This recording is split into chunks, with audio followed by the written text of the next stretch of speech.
Hey everyone! Today I'm going to show you how to design stickers and decals using Kittl AI. Whether you want a fun, personal stickers or branded decals for your business, Kittl makes it easy. Let's get started.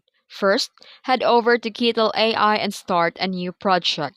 Then here in the left-hand menu, click Kittl AI and go to Tool section and select Design Generator. And here, choose sticker as the format. And then here you can type your prompt. Type a description of the sticker that you want to create. And once done typing, click generate and wait for the Kittl AI to create your designs.